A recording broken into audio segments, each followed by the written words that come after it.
Well, hello everyone, and today we go back in time. We go back in time from Mesopotamia, we go to Egypt. In Mesopotamia we went from about 3500 BC to about 500 BC.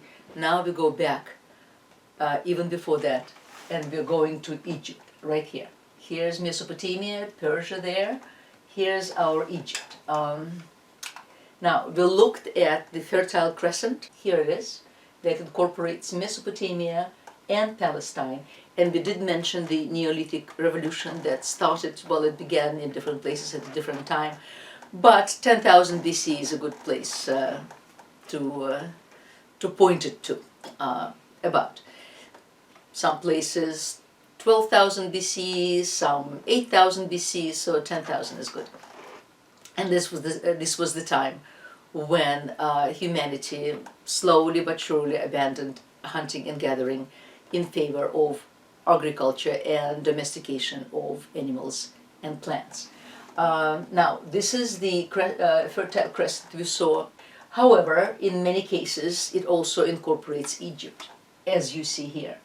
And in Egypt, it appears that these communities that now settled in Egypt began to observe nature and domesticate it, as I said.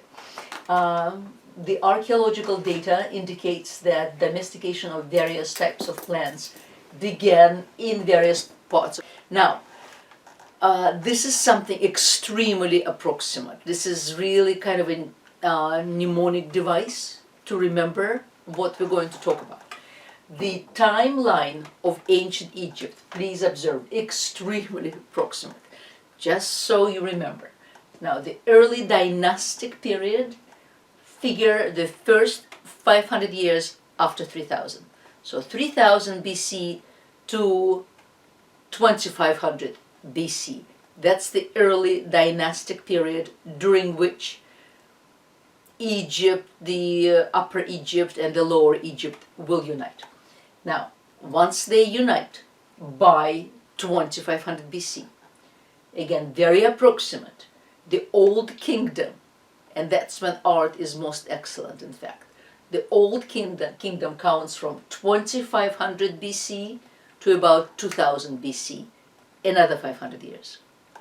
After that begins Middle Kingdom, and during Middle Kingdom, the best works that were done were in literature. Which means that we will not be looking at it very carefully because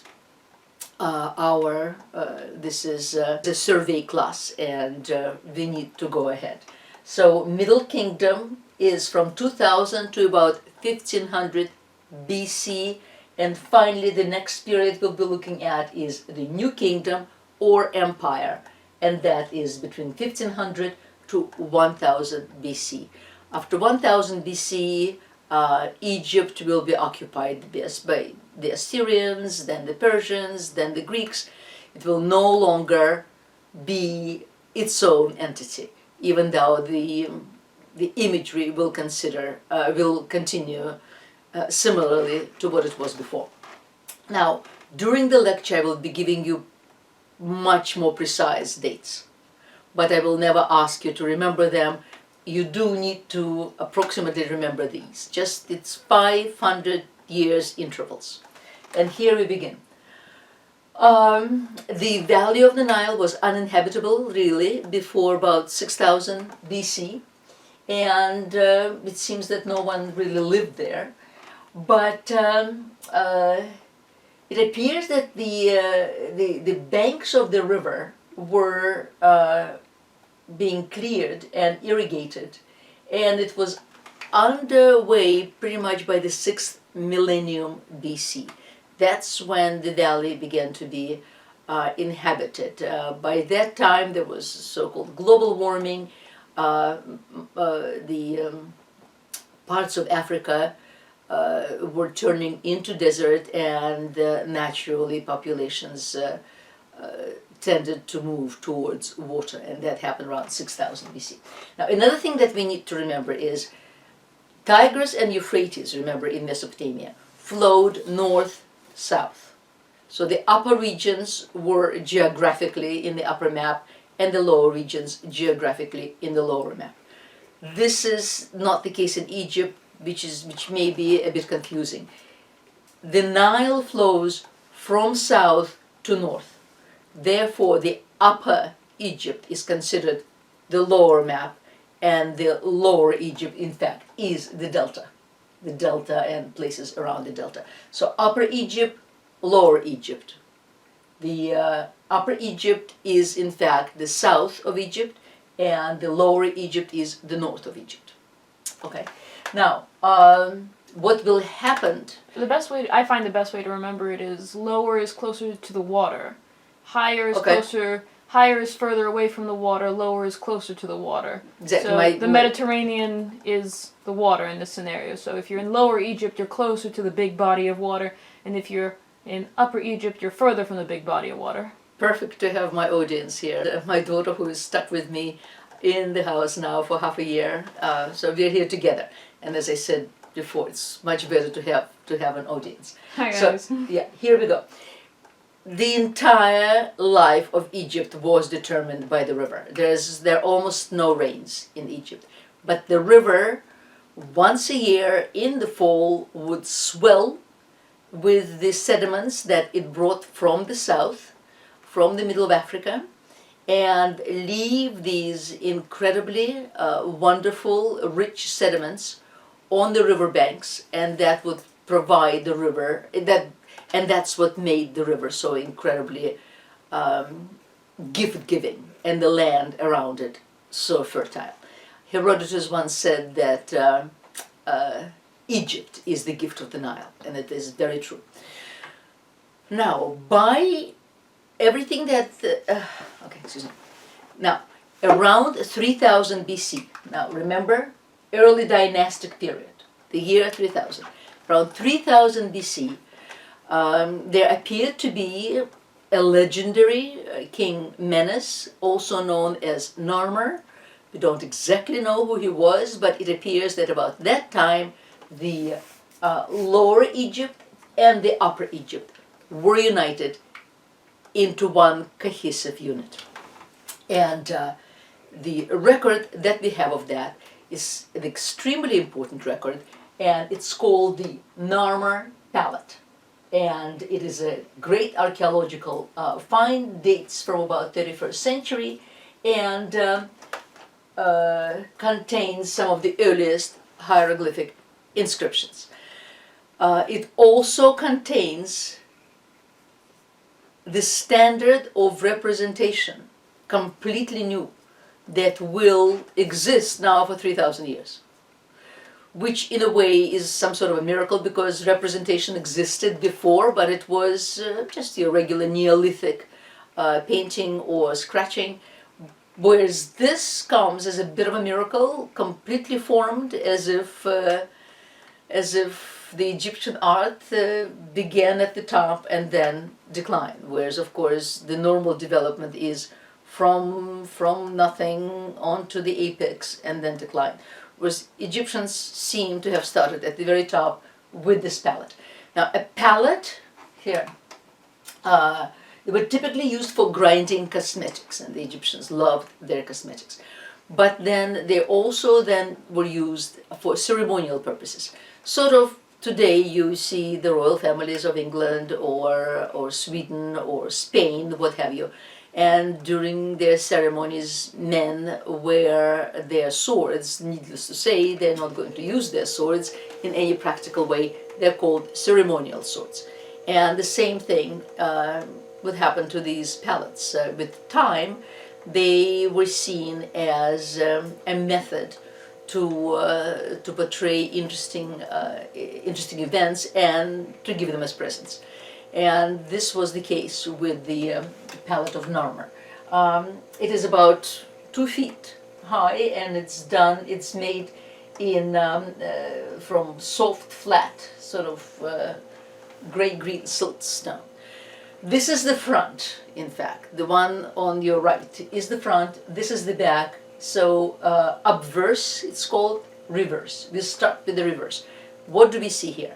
It is divided into three registers. The small register up, the small register down, and a large one in the middle.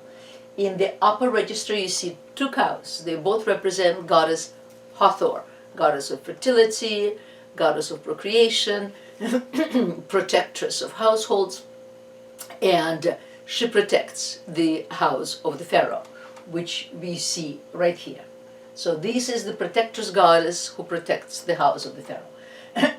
In fact, the name pharaoh means a house. And here at the bottom you see fleeing enemy. In the middle, however, you see the pharaoh who is wearing the white crown of Upper Egypt. When you see this bowling pin on his head, it is a crown of Upper Egypt, and this palette was no doubt painted, and that crown is white. He stands here in profile. His face is in profile rather. His shoulders are not. His shoulders are frontal, and then his legs are in profile, and he's holding by the front lock. He is holding the enemy. It's called the smiting pose, and throughout Egyptian history these smiting poses will be very frequent. Behind him stands his servant, and the size here is hierarchical. Whoever is most important is the biggest. So clearly the servant is much less important. He is standing on a ground line that's given him. Otherwise the ground is the entire face of the palette. There's no perspective here. So he stands on the ground line, and he's holding the sandals. He's holding the king's sandals because the king walks on the sacred ground, and as such he is unshod. Now this is this representation.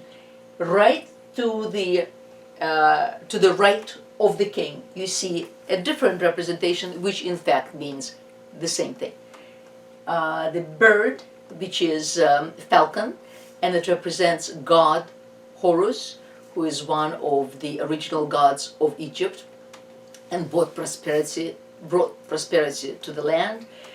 He also represents the pharaoh. So when you see Horus, that's also the pharaoh. And this god is holding this interesting hieroglyphic by a string, the string around the neck. Now this is the hieroglyphic of a papyrus flower. And papyrus grows in the lower Egypt. The king Narmer comes from Upper Egypt. And the symbol of Upper Egypt is the lotus flower. The symbol of the lower Egypt is the papyrus flower.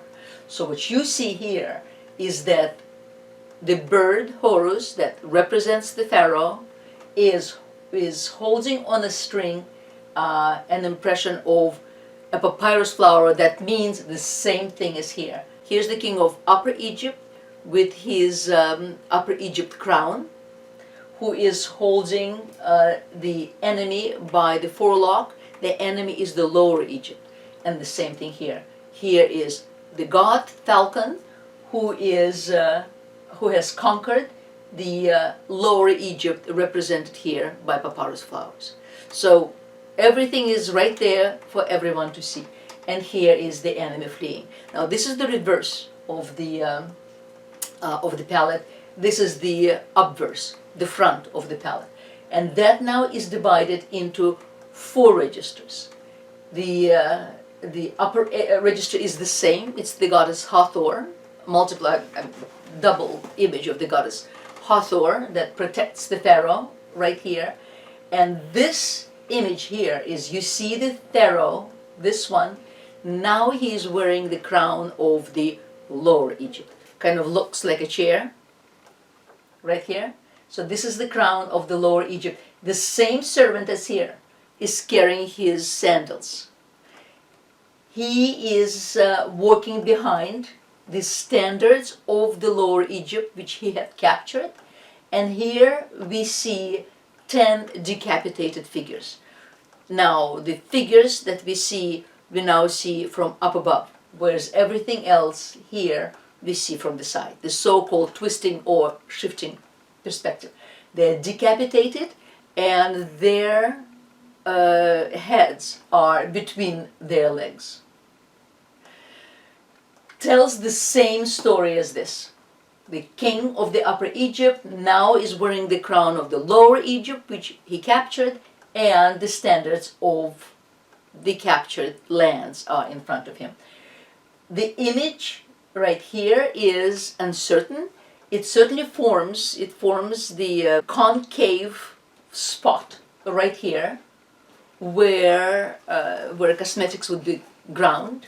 It is formed by two mythological animals that appear to be half lions, half cats with very long necks, and they twist the necks and form our concave dish, essentially.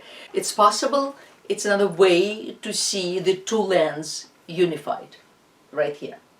And then on the lower register is one of the first maps that in existence. Now, the bull is also the representation of the pharaoh, because the bull is the king of the animals, just as pharaoh is the king of the lands. And here's the bull. There's a fleeing enemy here, and the bull and the enemy, again, seen from the side. Now the perspective twists to the top, and we see a plan of a fortress right there, which also tells us that fortresses were built in the 4th millennium and perhaps even earlier. And the bull is capturing the fortress. So essentially this image, this image, this image, and this image, they're all the same, presented in different ways. Which is why this palette is so extraordinary, so important, because most probably it celebrates the unification of two lands. It is also extraordinary in a different way, as I said before, and that is, here, for instance, here is a painting by Herbert Herget, and this is sort of a painted representation of the King Narmer's palette. Here's the king with a white crown of Upper Egypt, holding the enemy by the forelock, and there's his servant, as you see, with his sandals. Now, what's important, as I said, it seems that Egyptian art began at a very high level and then descended. And as we saw on the palette of King Narmer, this became Egyptian canon, convention of proportion. There were so many cubits for hands, for feet, the face profiled, even though the eye itself is frontal. The eye is not like this, but the eye is represented like that, which is a frontal eye, whereas the face is profiled, and then the legs are in profile, also depending whether a person walks from right to left, both feet are right feet. And if a person walks from left to right, both feet are left feet. So there's certain proportions for every position, whether sitting, standing, lying. These canons are established by 3000 BC. How? We don't know, because we don't see any examples of anything like this before. But then it suddenly happened. Now, for the Egyptians, the life after death was far more important than life on earth. And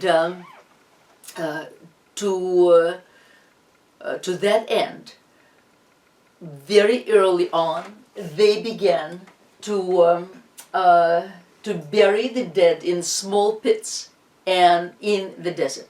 And the heat and dryness of the sand would dehydrate the body and save the body, as you see it now. This person lives in the British Museum, and very fascinating he is. With time, however, with the development of society and development of rituals and ceremonies, the bodies began to be placed in coffins, in sarcophagi. But the problem with that, of course, there was no dryness in sarcophagi. So over thousands of years, the Egyptians developed the art of mummification, as you see it here. And they would treat the corpse, and then they would wrap the corpse in hundreds of meters of linen, and thus preserve it for posterity. Now it lasted, the process of mummification, which we call embalming, would last 70 days, 70. Now, but once this was done, they needed ceremonial places for burial, and as such, the first such places, they are called Prijit and the House of Eternity. It's a type of ancient Egyptian tomb in the form of flat-roofed rectangular structure. It will be called mastaba. Mastaba in Arabic means a bench. And essentially the burial sites were marked by them because the burial itself would take place underneath. They would dig underneath and dig the burial chambers there. One a burial chamber and another perhaps a false one, because Egyptians placed great treasures with their dead, since they believed that life continues after death. Then the person, the ka of the person, the spirit of the person would now live in the mummy or in various statues placed with the dead. And then the person also needed all the articles that this person used in life, and usually these were, of course, the very wealthy people who could afford something like this. So with them would be a great deal of jewelry, a great deal of precious objects, as well as we know with the burial of Tutankhamen. Now, let's see. The Old Kingdom epoch. Now, we are in the Old Kingdom. Kings began to be buried in pyramids instead of mastabas, although non-royal use of mastabas still continued for another 1,000 years. Here is what it looks like today in reality. Comes from Arabic word, as I said, for a bench of mud, sort of similar to what the Mesopotamians did with their ziggurats, except this is just one level, but solid level of mud bricks. Yes, and the historians speculate that this may have been borrowed from Mesopotamia. They don't know. Now, the first great pyramid of the Old Kingdom now, remember, 2500 to about 2000, under a King Djoser. A King Djoser had a vizier by the name of Imhotep, and who was also an architect, and he had this brilliant idea of placing 6 mastabas, one on top of the other, essentially, in decreasing order. And as such, he came up with the step pyramid of King Djoser in Saqqara, near Cairo. This is what's left of it today. Now Cairo is here. There'll be 2 capitals throughout the history of Egypt. One is the ancient capital of Memphis, right there, near Cairo, at the bottom of the Delta Triangle, right here. And another capital is Thebes. Now, the Memphis will be the capital of the Lower Egypt, and Thebes the capital of the Upper Egypt. Now, here's our, and this pyramid is located in Saqqara. Here, Saqqara, there is Giza with the great 3 pyramids. So it's all happening at the apex, at the upside down apex of that triangle. Here's the pyramid, and still the burial chamber is still underneath. Shaft, burial chamber, false chamber. While this is sort of like a ziggurat, even though but there's no temple on top. The Old Kingdom, so this was the pyramid number 1. Then there were various other pyramids that experimented various shapes. And then, of course, finally, we come up with the pyramids that you know. The pyramid of Cheops, or Cheops, these are Greek names, or Khufu in Egyptian, and Chephren. Cheops is here, Chephren here, and finally Mycerinus. In fact, Cheops, this one, is higher than Chephren, but Chephren sits on a higher plateau, and as such appears to be higher. In front of this pyramid is the Sphinx. Now, in this case, now the pyramid is built in such a way it's no longer mud bricks. It is of stone, and the burial chamber is inside. Here's the king chamber. There's also the so-called queen's chamber. These burial places, as I had mentioned, were a great target for thieves, because everybody knew that when someone important is buried in a pyramid, there's a great deal of treasure there. And the majority of these pyramids, or later tombs, were despoiled. Tutankhamen was a miracle, which is why it's so famous today. But as these pyramids were despoiled as well, that's why you see here thieves' tunnels, or the official entrance. So as I said, there's an air shaft right here. This is where the burial chamber now is inside.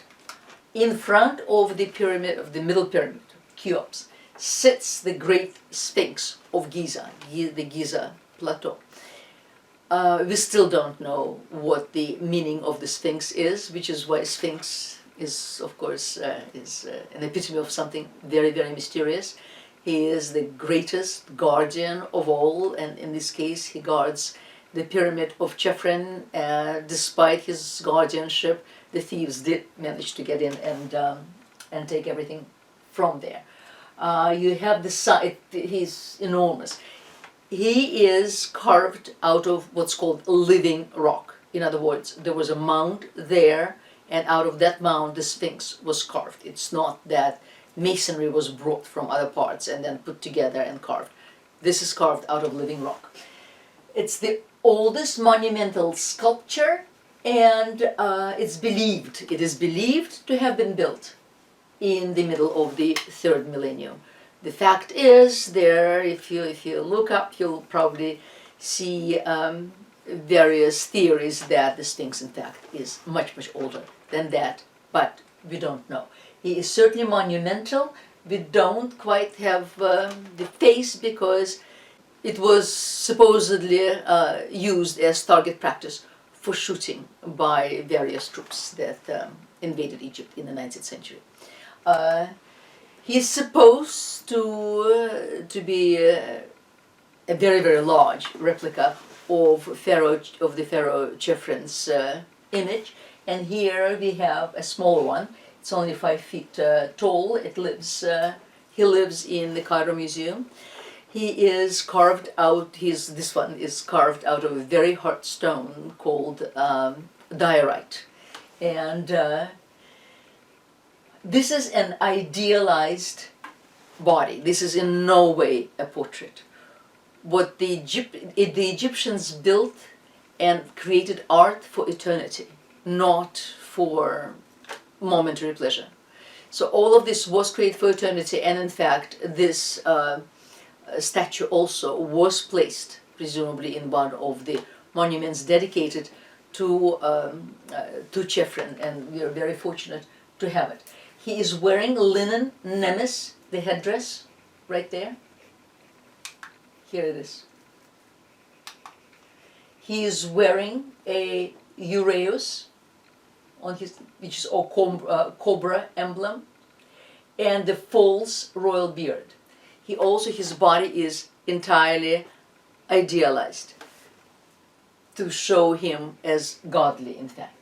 This depiction is not a portrait, but a symbol of Khafre's or Chephren power through using the artistic conventions of Egypt. Flawless body, perfectly unaged face, and ideal body proportions.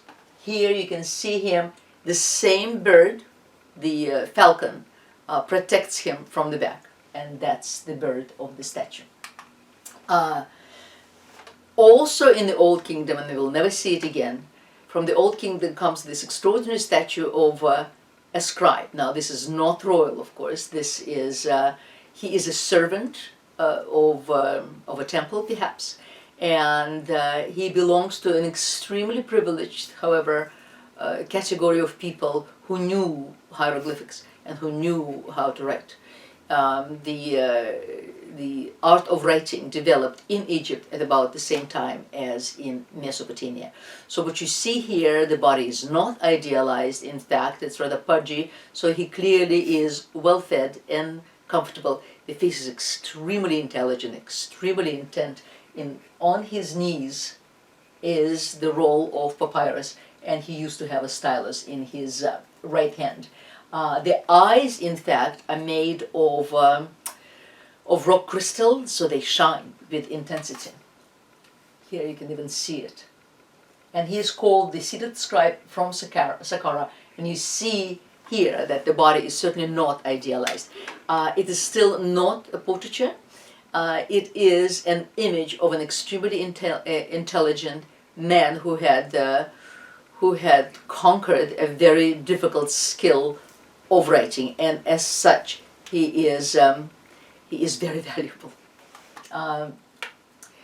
These wall paintings all come from the tombs, because again a wealthy man dies, but he continues to live in the same circumstances. So he's surrounded by his same servants, and by his fields, by his jewelry, and everything that was done in his life is now depicted on the walls, which is why we know so much about life in Egypt.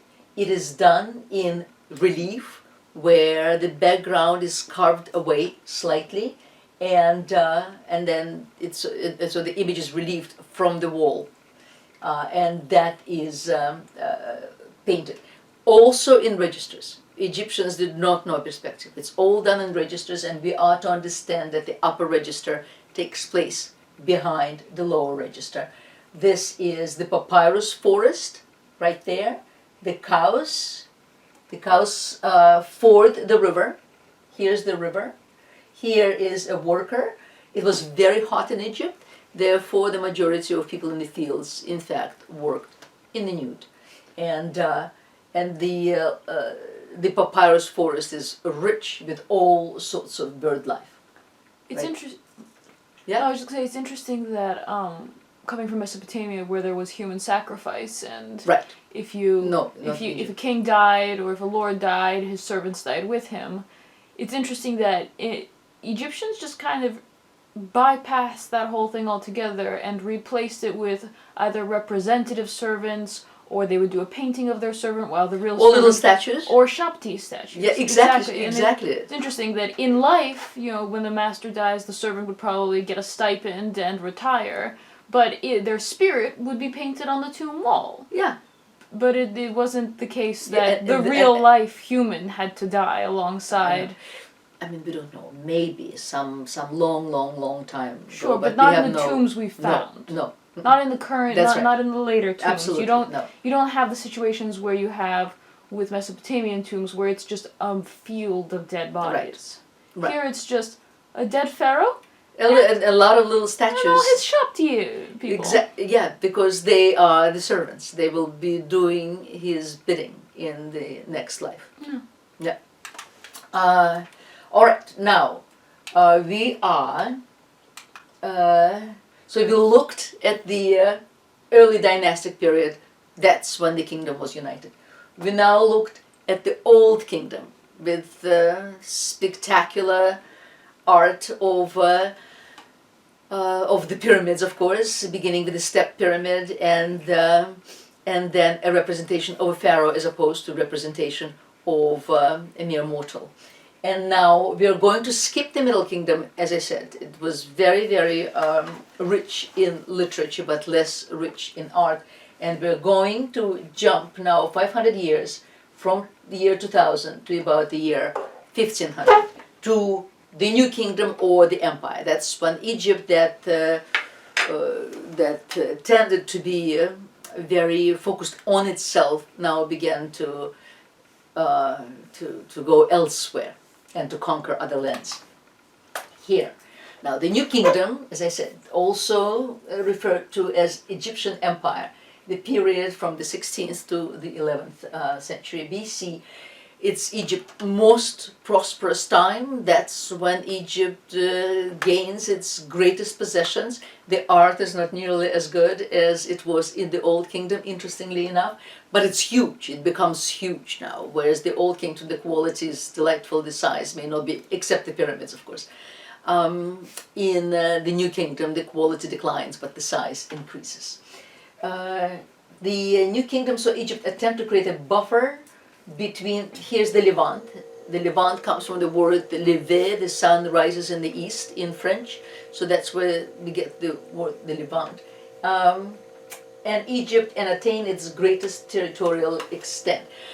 As I said, I gave you very, very proximate dates, but in between, Egypt was subjected to foreign rule. It was the Hittites from Anatolia, then the Hyksos from the east. So there were periods of foreign rule, so now the New Kingdom wants to create a buffer. And as such, expands its rule, in fact, into the Levant, into Palestine, and also to the south. And one of the first great pharaohs of the New Kingdom is a woman, and her name is Hatshepsut, and who proved to be an extraordinary ruler, and very mindful of not only of construction, but also of trade and of peace. She established a number of trade routes, most impressively to the land of Punt, right there, which was under the Egyptian influence, and all sorts of goods were traded with Palestine, with in the north, with the south, and this trading to Punt was roughly during Hatshepsut's 9th year of reign. She was called Hatshepsut, which is foremost of noble ladies. Now, she was also one of the most prolific builders in Egypt, and initiated construction projects throughout the entire land. Later pharaohs attempted to claim her projects as theirs.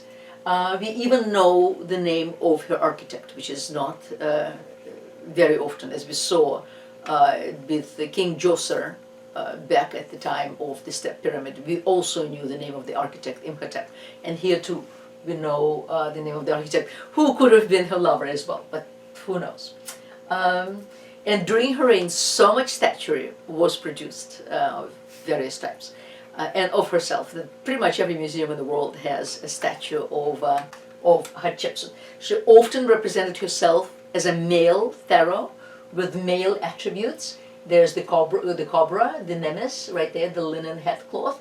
Here is the ceremonial beard, and she is represented as a sphinx. This one lives at the Met, I think. Yes.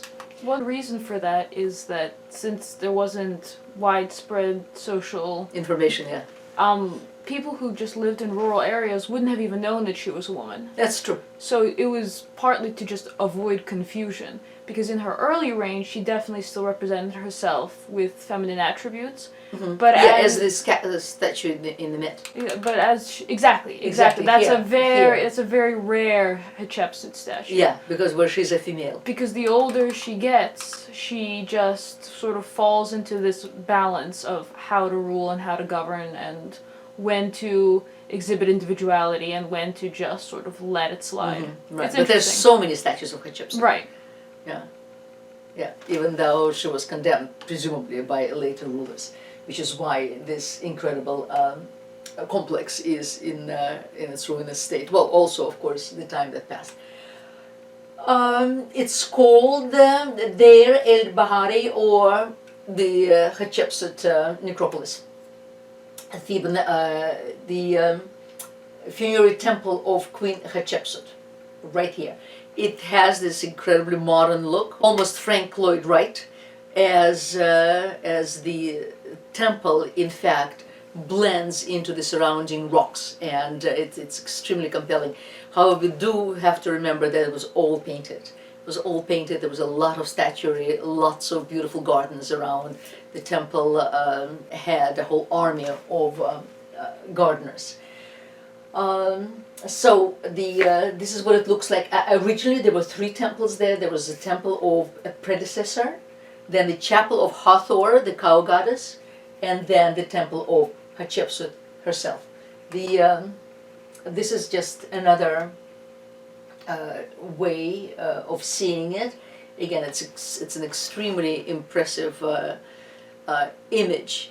Most of the statuary from there, in fact, is missing because, well, for various reasons, the pharaoh that came after her may have resented her for occupying his throne, and as such condemned her memory.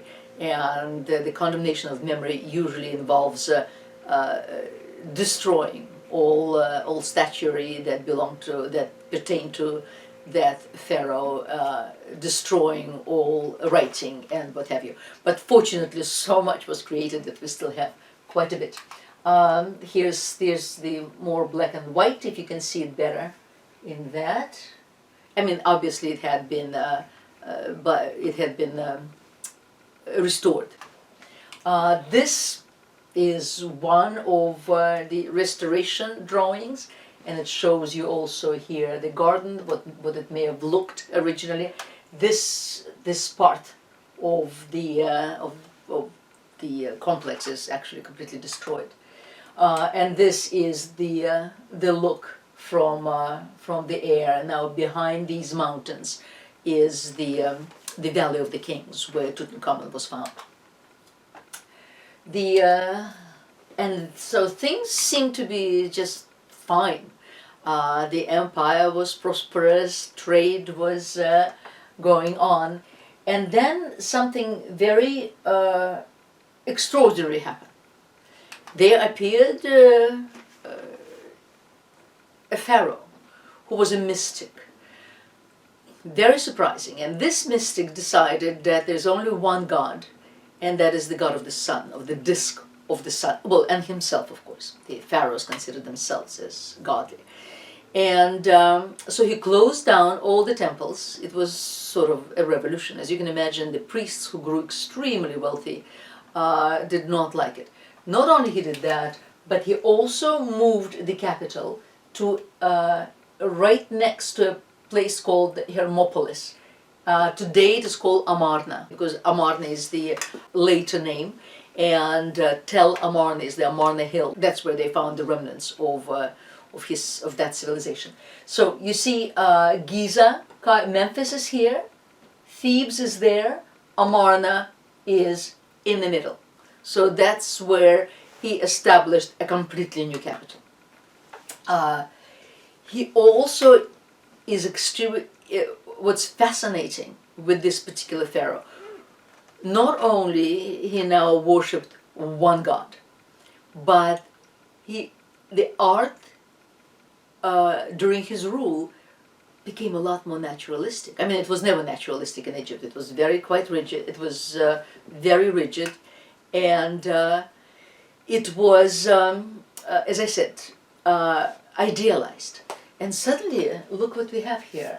Here is this rather extraordinary face with an extremely extended chin, extended limbs, as we will see, and look at the body. It's anything but idealized. I mean, he's supposed to be this idealized male body, but he looks more like it looks more like a female body right here. And we really cannot explain this shift. Here he represents himself as worshipping the disk of the sun. Right here, as the sun extends its arms with hands at the end, to the pharaoh. And this is the pharaoh wearing the crown of the Upper Egypt with his queen Nefertiti. Please notice also that a type of relief here is very different. It's a sunken relief. As you see, it's carved in. Instead of the background being carved out, It is carved into the background, and in fact it's considerably more difficult to destroy, as you can imagine. This is his wife, and you'll be surprised to know that his wife was the beautiful Nefertiti. Here she is not represented as we usually see her. The medical profession, the paleo medical profession, still puzzled that by the forms of not only the pharaoh's skull but also his daughters. This is something very unusual to represent the family pictures of the pharaoh, because that never had happened before. It was only ceremonial portraits that were presented, never intimate. And here it is, a very intimate portrait of two of his, I think, 5 daughters. But their skulls, as you see, are extended. So the medical profession, as I said, is still puzzled as to that. But they are represented in very easy poses, sort of very playful, talking with each other, playing with one another. These sculptures come from the same period as you see with the extended skull. Here is our pharaoh, and there's nothing idealistic about him. He looks worried, he looks fatigued, he looked disturbed. And some of the impression of the limbs that come from the same period also show an extremely elongated both hands and fingers. On the other hand, this is the famous portrait of Nefertiti, his consort, and she lives in Berlin. Yes. And his co-pharaoh for a time. And his co-pharaoh for a time, right? But it's very possible that this distortion in their limbs is due to consanguinity, because they all married their relatives, of course. So now the bust was actually discovered in the workman's shop, and it served as a model for portraits of Nefertiti. Here's that beautiful bust. Also in Berlin lives this statue full length of Nefertiti. The face is very much of hers. The body, however, while the face looks sort of Audrey Hepburn, the body is not. It's just normal female. Here is another very famous image that comes from that period, again very intimate. Here is Akhenaton and Nefertiti with 3 of their daughters, and just easy, relaxing. The girls are climbing all over the parents.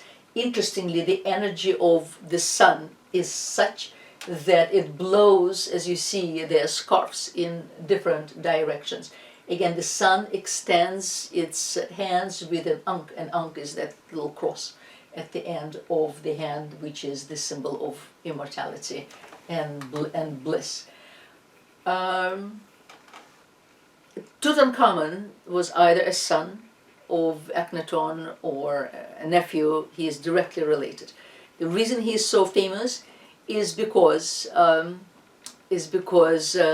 his grave was in fact untouched by the robbers, and as such an extraordinary cachet of treasure comes from there. What's amazing is that he was a very unimportant king.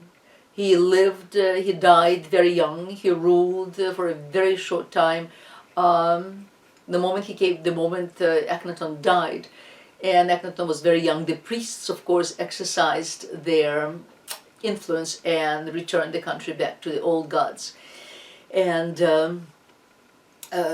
Amarna was essentially scraped to the ground. But then he dies and he is buried, and his tomb was in fact buried underneath the tombs of greater kings that came after him, and as a result of which the thieves they didn't get into it in the first place, but then with time they couldn't. The man who found the tomb, his name is Howard Carter, and the finding happened on November 4th in 1922. He had a number of coffins right here. At the end was the body itself with the mask, and here's a solid gold coffin that is encrusted with an incredible skill, and a number of precious and semi-precious stones are involved. It's the symmetry, the idealization, the beauty of these is really incomparable. Here are the coffins, and now we're almost at the end of our lecture. We are now going past Thebes down to a place called Abu Simbel in the Nubian desert. The greatest pharaoh of Egypt was perhaps one called Ramses II. It was supposedly during his reign that Moses led the Jews out of Egypt. But remember, 100 years before this, there was Akhenaton with his idea of monotheism. So it's very possible that Moses, in fact, inherited the idea of monotheism from Akhenaton. And right there, as I showed you, again carved out of living rock, there's a tremendous temple of Abu Simbel that was carved during the reign of Ramses II, and there are the 4 representations of the pharaoh. And as I said to you earlier, that he built an enormous amount of temples and tombs, and I mean, he was a builder king, he was a conqueror king, he was greater than life, or indeed he was divine. He ruled for something like 70, 80 years. He lived a very long time. And so these are the 4 images of Ramses II. They're enormous. They may not be of the same, they certainly are not of the same quality as our diorite figure of Chephren from the middle of the 3rd millennium. We're here at the end of the 2nd millennium, and he ruled, as you see, from 1279 to 1230, so 80 minus 10, 70 years. The quality is not the same as in the middle of the 3rd millennium, but of course the size is enormous. This is also cut through the rock, and here, as it was found when it was all when the entrance, in fact, was covered by sand, but then when they gained access, there was a lot of sand inside. Today, this is the image as you see today, and again these great statues of Ramses II as Osiris, as the god Osiris, line up the central hallway. As I said, if you're interested, you can just go online, of course, and look up Ramses II and see the tremendous monuments that he had built all throughout Egypt. Today, most of them, in fact, are destroyed, but during the time of Cleopatra, now that was the 1st century BC, 1st century, not millennium, 1st century BC, was the last of the Egyptian pharaohs. A number of these monuments were restored and new ones built, so there's still, of course, plenty to see in Egypt.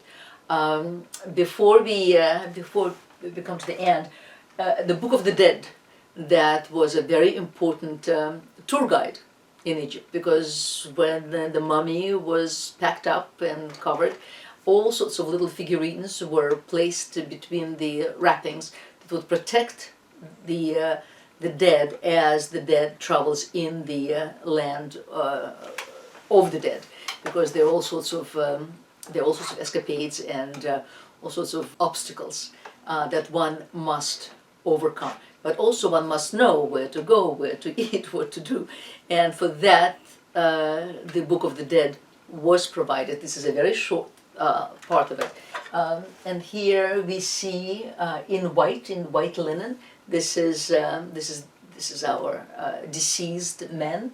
He is being led by Anubis, the god of the dead, and then his heart is weighed against a feather to see that the heart is light. Everything is being recorded by the god Thoth right here, and if he passes the test, this is a narrative painting, several steps. Then he is led by Horus into the presence of the god Osiris, and then he is presented to all the other deities. So the whole Book of the Dead is fascinating because it presents several steps. Now, I just want to say one thing before the lecture ends, and that is, just as we looked at the inscription in Mesopotamia that allowed the scholars to break the cuneiform.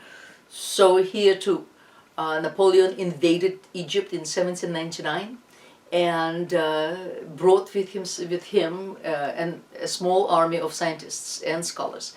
And during their excavations, they found this tremendous stone that's called the Rosetta Stone, because it was found in the town of Rosetta in Western Delta. And just as with the inscription in Mesopotamia, it was clearly seen that it was the same text written in 3 different languages, and it was written in hieroglyphics right here, the Demotic script, which was later Egyptian, and Greek. Well, at that time, every educated person could read Greek, and so this became a key to deciphering hieroglyphics. And the man to whom we are eternally grateful and who did that, his name is Jean-François Champollion, who died very young, as you see, at the age of 42, having spent his entire adult life completely dedicated to the deciphering of hieroglyphics and to promoting Egyptology. He really is the founder of the science, of the scholarship of Egypt. Thank you very much, and I'll see you next time.